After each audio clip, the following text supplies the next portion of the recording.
Okay, so next is determination of residential status of different person. ठीक है, जो भी टैक्स लगता है हमारा किस पे लगता है, पर्सन के ऊपर लगता है। ठीक है, तो लेकिन वो सबसे पहले हमें उसको डिसाइड करना है कि वो इस प्रीवियस ईयर में जिस ईयर का हमने टैक्स निकालना है, क्या वो इस कंट्री का रेजिडेंट था।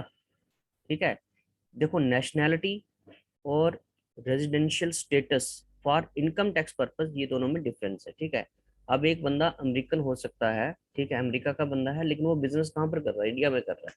ठीक है, अगर कुछ कंडीशन, आगे हम कंडीशंस देखेंगे, अगर वो कंडीशन सेटिस्फाई होती है तो इसका मतलब क्या हुआ कि वो इंडिया का रेजिडेंट है, किसके लिए, इनकम टैक्स के पर्पस के हिसाब से।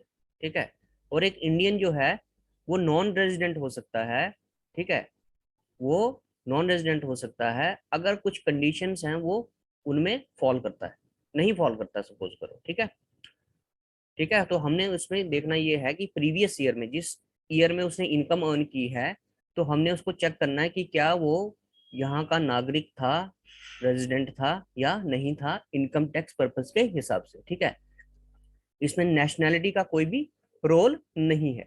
ठीक है, सो हमने डिफरेंट डिफरेंट पर्सन, हमने पीछे देखा ना सेक्शन 2 सबसेक्शन 31 में कि कौन कौन से पर्सन है हमारे पास, अलग अलग टाइप के पर्सन है हमारे पास। हिंदू अनडिवाइडेड फैमिली है, ठीक है, फिर आपका इंडिविजुअल है, एसोसिएशन ऑफ पर्सन है, लोकल अथॉरिटी है, कंपनी है, फर्म है। ठीक है, वो सारे क्या है, ये सारे पर्सन है हमारे पास। तो हर एक पर्सन का जो रेजिडेंशियल स्टेटस चेक करने का तरीका है वो अलग अलग है। ठीक है, जैसे इंडिविजुअल का जब हमने रेजिडेंशियल स्टेटस चेक करना है, ठीक है, कि क्या उसको इंडिया में टैक्स लगेगा या नहीं, तो हमने पहले उसका रेजिडेंशियल स्टेटस फाइंड आउट करना है। तो हम कैसे फाइंड आउट करेंगे, स्टे के हिसाब से, उसका कितना यहाँ पर स्टे है इन इंडिया। ठीक है, ये जो स्टे इन इंडिया है, ये इस पे कुछ कंडीशंस हैं, वो आने वाली स्लाइड्स में आगे देखेंगे हम। ठीक है, स्टे इन इंडिया देखेंगे।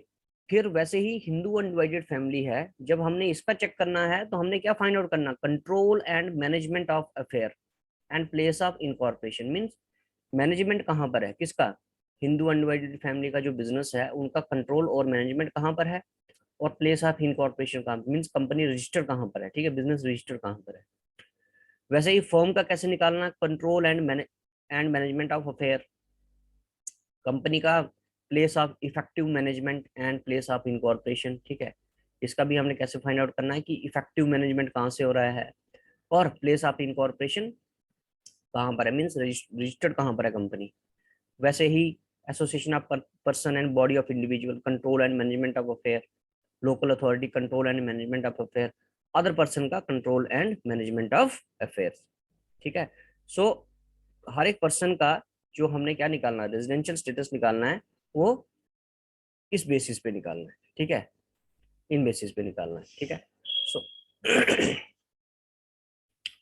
Residential status of determination residential status. ठीक है, सो सेक्शन 6 में आपका जो है रेजिडेंशियल स्टेटस की बात हुई है। ठीक है, so income earn and received outside India is taxable in India only if the person is resident of India. देखो, इनकम आप इंडिया में भी अर्न कर सकते हो और बाहर भी अर्न कर सकते हो। ठीक है, लेकिन वो क्या, वो टैक्स, उस पर टैक्स लगेगा इंडिया में या नहीं लगेगा, वो किस पे डिपेंड करता है, आपके रेजिडेंशियल स्टेटस, उस बंदे की रेजिडेंशियल स्टेटस के ऊपर। क्या वो इंडिया का रेजिडेंट रहा है उस पर्टिकुलर टाइम पे जब उसने इनकम अर्न की है, ठीक है, या रिसीव की है। ठीक है, वो हमने चीजें चेक करनी है। ठीक है, तो अभी हम इंडिविजुअल की ही बात करेंगे। ठीक है, किसकी बात करेंगे, इंडिविजुअल की बात करेंगे सेक्शन 6 में। So it means the scope और tax incidence is higher on resident assessee. इसका मतलब क्या हो गया कि स्कोप या जो टैक्स इंसिडेंट मीन्स टैक्स पे करने का जो बर्डन है वो ज्यादा किस पे होगा, रेजिडेंट एसएससी पे होगा। ठीक है, अगर कोई एसएससी वैसा है जो कि रेजिडेंट है यहाँ का, उस पे टैक्स क्या लगेगा, ज्यादा लगेगा। So Section 6 of the Income Tax Act prescribes the test to be applied to determine the residential status of all taxpayer for the purpose of income tax. So Section 6 में ये सारी चीजें बताई गई है, किसके रिगार्डिंग, जो अलग अलग टेस्ट बताए गए हैं कि आपके जो रेजिडेंशियल स्टेटस है किसी भी टैक्स पेयर का कैसे चेक करना है। ठीक है, सो पहला क्या है, रेजिडेंट इन इंडिया। ठीक है, और दूसरा नॉन रेजिडेंट इन इंडिया। अब देखो, एक बंदा है जो वो रेजिडेंट भी हो सकता है, ठीक है, और वो नॉन रेजिडेंट भी हो सकता है। अगर ये पर्सन है, ठीक है, इंडिविजुअल और हिंदू अनडिवाइडेड फैमिली, ठीक है, वो रेजिडेंट भी हो सकता है और नॉन रेजिडेंट भी हो सकता है, ठीक है।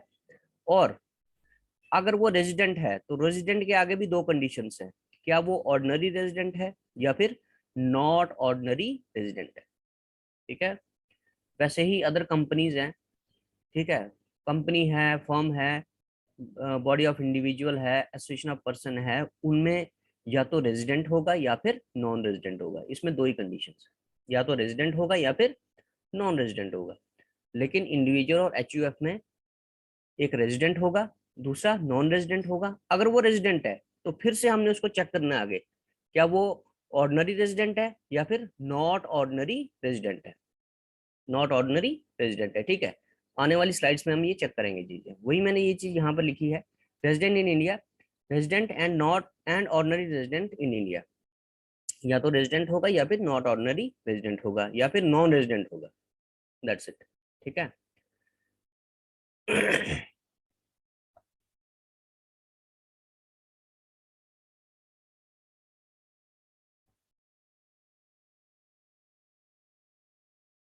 सो नेक्स्ट लेक्चर जो आएगा, वीडियो आएगा, उसमें हम इनकी कंडीशंस चेक करेंगे कि कौन कौन सी कंडीशंस लगेंगी रेजिडेंट के लिए, कौन सी नॉन रेजिडेंट के लिए, ठीक है, हर एक केस में, ठीक है। तो वो नेक्स्ट लेक्चर में हम करेंगे।